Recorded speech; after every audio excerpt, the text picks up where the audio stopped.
Contemporary Japanese music is known for having colorful chords and interesting key changes. So in this video, I want to show you how to turn C major into anime harmony.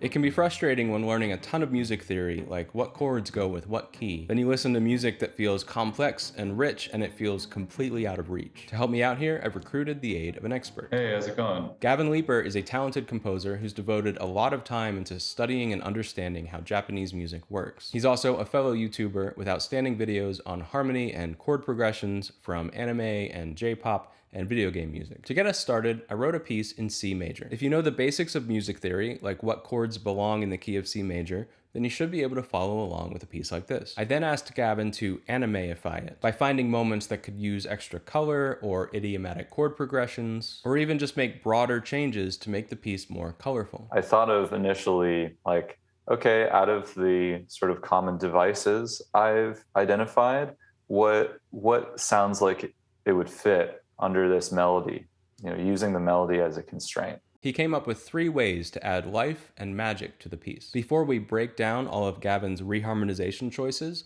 let's listen to the piece in its diatonic C major form. I'll also point out that all of the melody notes are also chord tones on the triads.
One of the first things Gavin did was replace most of the triads with 7th chords. Japanese harmony is heavily influenced by jazz harmony, where the 7th chord is the default. Jazz just always stayed relevant in Japan.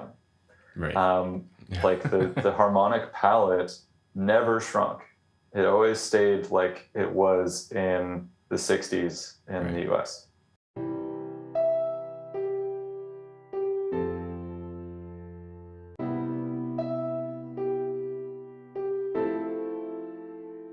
The next move was to substitute some chords for others. For example, in bar 3, I had an A minor, with both melody notes coming from the triad. He replaced that with a D minor, which means now the melody notes are coming from the 7th and 9th of the chords. Still totally legitimate choices, but now from a much farther away and extended place. Also notice how he specified that the E minor 7 have an add 9, which is an F sharp. The F sharp has to come from another key, because in C major we have F natural. So we're dipping our toes into the keys of E minor or maybe G major here, which is a taste of that multipolar tonality I've talked about in a previous video. With the way that E minor is extended, the extensions that E minor chord has makes it no longer fit squarely into the key of C.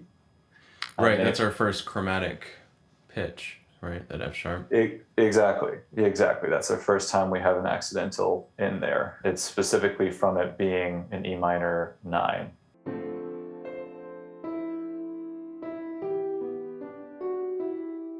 The rest of the first half of the theme he keeps relatively the same, which is a great way to use harmonic color strategically. If you start out right away with your most colorful, wackiest chords, you'd better be ready to keep up that level of intensity the whole time, or everything that comes after is going to feel bland. By gradually introducing 7th chords, and then tensions, and then hinting at closely related keys, he's pacing the development of the harmony. An important thing when you're wanting to add spice or add harmonic spice is figuring out from a form perspective, where do I want to add it? You and I both have the toolkit to make a completely incoherent, not nice harmonization of this. Right. There's all these levels that you could take this same melody and be like, all right, I'm gonna harmonize it in D flat the whole time. I think, like you said, a thing that can be really nice from a form perspective is that generally for your first little bit, you're staying pretty diatonic and really cementing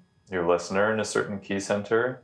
And then once we know where we're at, that's when you can start adding a little bit of spice. The next big moment comes in bar 13 with this line cliche. This is where the piece is starting to get adventurous. Now, not only do we have pitches from outside the key, like that rogue F sharp, we're also starting to get some non-diatonic chords. A line cliche is a great way to introduce these foreign chords because the chromatic stepwise movement makes it feel so logical and smooth. No, the line cliche was an interesting thing for me to learn because it's really, instead of a vertical device, as in instead of a device where we're thinking about what's the chord going on right now, it's really more of a horizontal device. Also, notice how this D7 would imply that it should resolve to G, but actually resolves to F. Just continuing the logic of that chromatic line from F sharp to F natural makes the chord progression D7 to F major feel totally legit.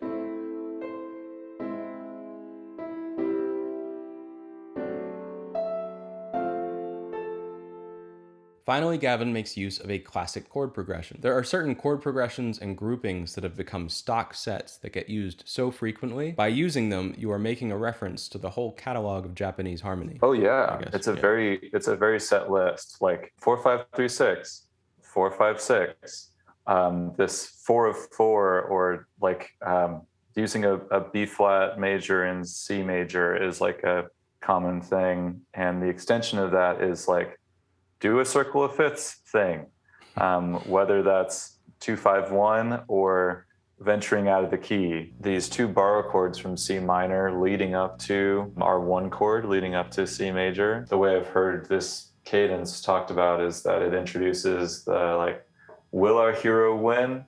I'm not quite sure. The bad guy's pretty bad. Right. Oh yeah, he did.